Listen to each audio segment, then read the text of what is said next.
Semana passada, o ministro Alexandre de Moraes autorizou a visita do senador Magno Malta ao ex-deputado federal Daniel Silveira. O encontro ocorreu nesta segunda-feira no Presídio Agrícola, no Rio de Janeiro, onde Silveira se encontra. Para saber os detalhes do encontro e as atualizações sobre a saúde de Daniel Silveira, nós vamos falar com o senador Magno Malta. Boa tarde, senhor senador. Muito obrigada por conversar conosco do Jornal da Oeste. Seja muito bem-vindo. Boa tarde, Gislaine. Muito obrigado aí à sua audiência, muito obrigado pelo convite também. Senador, nós gostaríamos de ouvir o senhor a respeito desse encontro. Como é que está o Daniel Silveira, a saúde dele, enfim, o psicológico dele? Como foi esse encontro, se o senhor puder contar aqui para a nossa audiência? Bem, eu tive com o Daniel assim por volta de umas 5 horas, conversando com ele, realmente cadeia, né? Mas assim me impressionou muito, porque ele, diferente das outras visitas que fiz, ele está psicologicamente muito forte, psicologicamente muito focado, determinado. Assim, ele está estudando, ele está lendo muito, né? E até porque isso faz remir um pouco a sua pena, na esperança de que no mês de agosto, entrando no mês de setembro, ele já tenha direito ao regime semiaberto, né?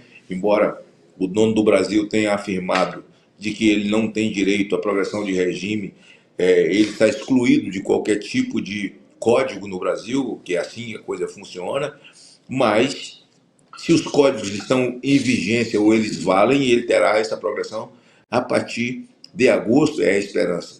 E ele está bem de saúde e bem psicologicamente, foi o que mais me deixou impressionado e acreditando no Brasil, é verdade. Sofre muito quando fala nos presos do 8 de janeiro e ele se abate, chega a chorar, assim, mas por injustiça, não por estar sendo fraco.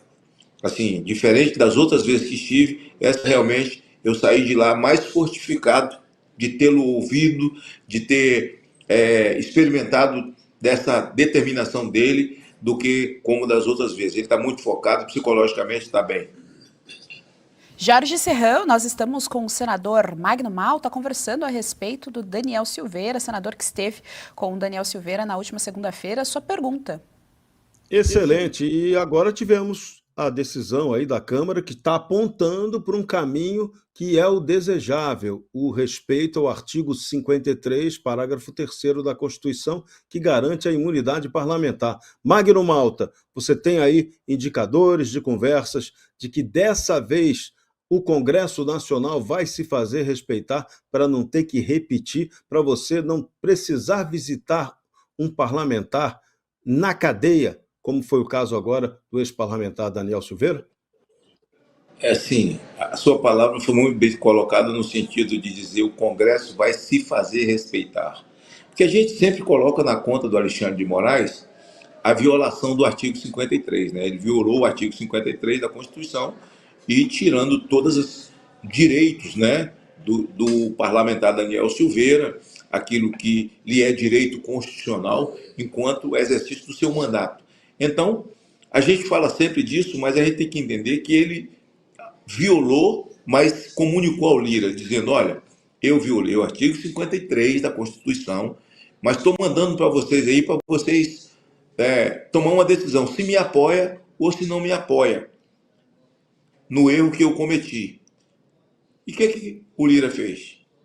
E eles falaram, não, nós vamos apoiar. Palmas para Alexandre de Moraes. Estamos todos passando uma procuração para você fazer a mesma coisa com a gente. E os próprios companheiros de Alexandre, de Daniel Silveira, jogaram ele na vala e, por conta disso, Daniel vem a cada dia, a cada mês que passa, e agora já há anos, sofrendo esse aplauso e esse de acordo dado pela Câmara dos Deputados à violação do artigo 53.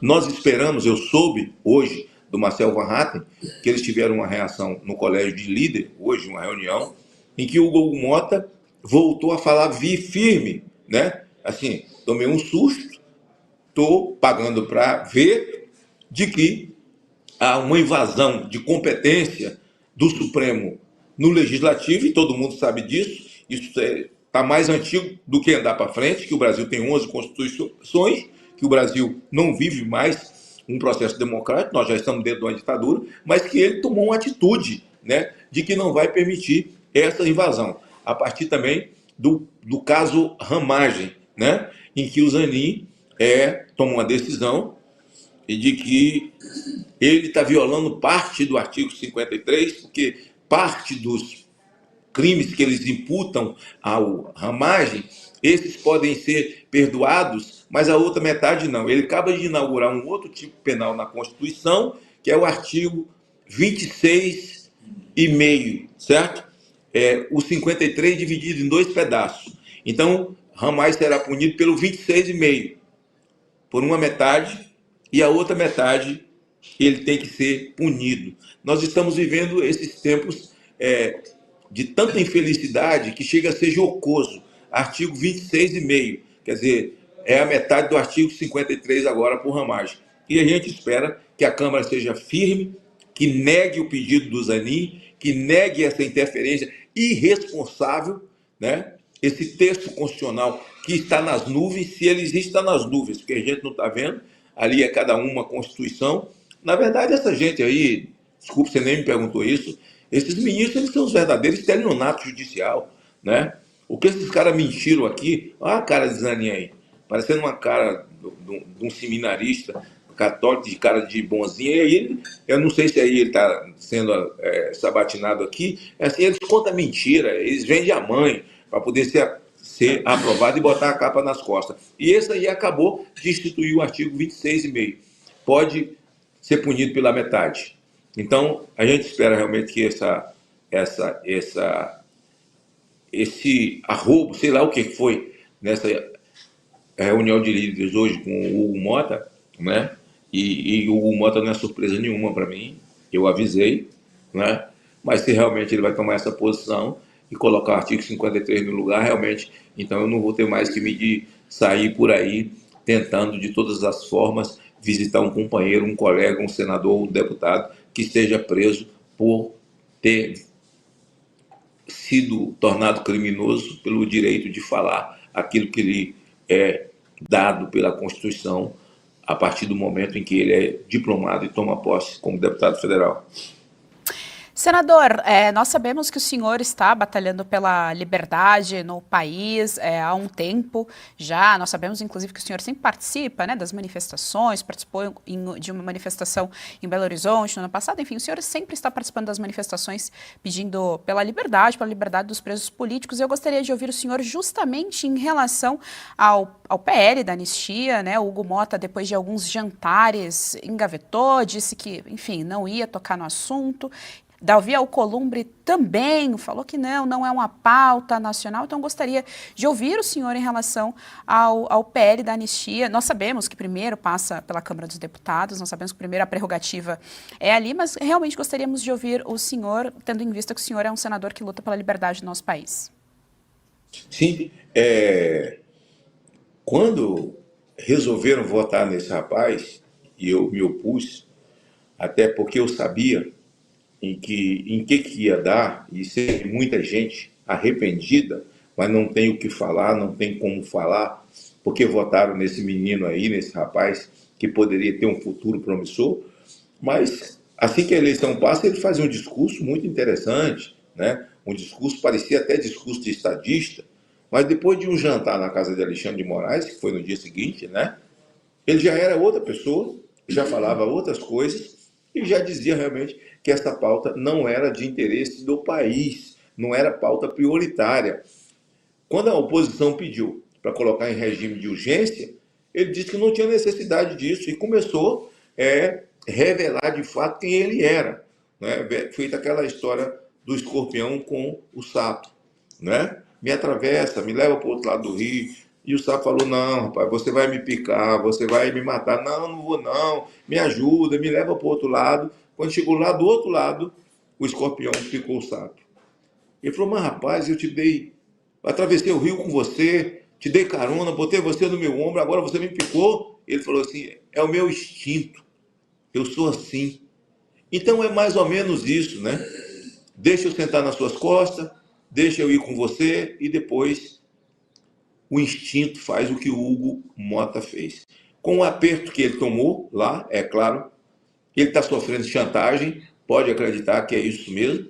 Depois toma aquela batida lá na família, no pai, e eu não estou fazendo juízo de valor aqui sobre o comportamento do pai, nem o comportamento dele, mas aquilo ali foi para dar uma lição, para mostrar para ele as armas e dizer, olha, está tudo na nossa mão. Ou segue com a gente, ou nós vamos detonar. Esse rapaz é muito jovem. Ele podia ter a grandeza, assim, e a coragem de dizer o que vocês têm contra mim, pode colocar. Faz agora. Que se eu errei, eu peço perdão. Mas eu tenho tempo de me recuperar, fazer um grande mandato e não vou ficar debaixo dos pés de vocês. Essas viagens, foi para o Japão com Lula, junto com Davi Alcolumbre, e eu, aqui na casa, votei contra o Alcolumbre, votei, e nem podia discursar no dia, porque eu não era líder, mas dei um jeito de falar e mostrar as razões pelas quais não votaria Alcolumbre. Seria uma repetição do velho Alcolumbre e a repetição do Pacheco. E digo a vocês que nós estamos sofrendo o que o Brasil está sofrendo. A culpa é do Senado, porque só o Senado pode parar com esse ativismo judicial. Agora, com essa tal reunião que teve com o Hugo Mota hoje, ele precisa colocar a anistia para ser votada. E certamente, colocando, será aprovada. Agora, anteontem nós ouvimos aí, nos bastidores, de que houve um encontro dos dois, do Hugo Mota e do Davi, com o Supremo, e o Supremo sinalizou que eles podem preparar uma proposta de lei da mesa do Senado, preparar de maneira a que eles possam fazer redução de pena, sair dos 14 anos, cair para 3, para 10, para 6. Isso é uma brincadeira. Essa pauta não é do Supremo. Deixe de ser irresponsável, senhores ministros. Não trate o povo brasileiro como moleque. Essa pauta é do Legislativo. Você está falando de anistia. E nós estamos pedindo anistia para quem não cometeu crime. Não é redução de pena. Não é redução de pena. Então eu espero que a anistia passe como está a proposta, que seja aprovado. Eu sou parlamentar já há alguns anos e sei e posso afirmar que a única coisa que o político tem medo é do povo, é da reação do povo. Então eu espero essa manifestação marcada já para o dia 7, que vai ter a concentração ali na torre, e nós vamos descer aqui a esplanada de forma ordeira, exigindo que se vote, e eu espero que aqui no Senado, na minha visão, teremos uma luta maior ainda, mais pesada, dado o comprometimento do presidente do Senado com o Supremo Tribunal Federal. Agora a gente espera que os senadores que foram eleitos, votados por conservadores, por um país que é majoritariamente conservador, votado por católicos, evangélicos, espíritas, sabe? E que surfaram nessa onda. Não são PT, não são PSOL, não são nada, mas estão na base do Lula. Mas eu espero que pelo menos eles tenham sentimento, noção, tenha misericórdia, tenha no coração um ato, pelo menos um ato samaritano na vida deles contra quem não cometeu qualquer tipo de crime e precisa ter a justiça resgatada a seu favor. A gente viu uma entrevista no Globo, eu nem gosto de falar no nome dessa... Eu vi uma entrevista, o Barroso dizendo que não há menor chance de se fazer a anistia, né? Seria um assinte, né? Fazer anistia, seria uma barbaridade. Esse cidadão aí, que está aparecendo na imagem aí, com essa cara de pau dele, que está aparecendo aí agora, que veio para aqui também para o Senado mentir, e eu estava vendo o discurso dele, defendendo César de Batiste, lá dentro do Supremo, dizendo um senhor de 60 anos de idade ter que ser levado para dentro do presídio. Você não respeita ninguém com 60 anos de idade, nem com 70, nem nada. Nem você, nem Alexandre, nem ninguém. E fazendo a defesa de alguém que tenha cometido um crime pontual. Qual foi o crime da Débora? Na verdade, ele defendeu um terrorista. Então eu acho que esse comprometimento do parlamento e o medo, porque Alexandre tocou um terror, não só Alexandre, porque Alexandre, ele é o CEO daquele conglomerado ali. Ele verbaliza o que pensa o conglomerado ali, aquela cooperativa de perversos. Ele é o senhor daquilo lá. Então, o Alexandre colocou todo mundo com medo, todo mundo não, graças a Deus, não morro de medo de ninguém, mas você tem um monte de senador com medo. Você tem juiz de primeira instância com medo, segunda instância com medo, desembargadores com medo do que vai falar ou do que vai escrever nos autos, não irresponsável igual a eles, que falam fora dos autos, dão entrevista, querem ser artistas, como eles têm se comportado aqui no Brasil. Eu espero que, passando na Câmara, nós continuemos a força popular. E eu quero até sugerir, não é, ao presidente Bolsonaro, quero sugerir ao Malafaia que, depois do dia 7, essa manifestação, que haja uma manifestação, né, combinado com todo mundo, em todos os estados, porque todo mundo quer participar. Todo mundo quer participar. Que depois do dia 7 nós tenhamos outros, mas nos estados, cada qual fazendo no seu próprio estado, um Brasil se manifestando contra a injustiça e pela justiça em favor daqueles que não cometeram nenhum crime.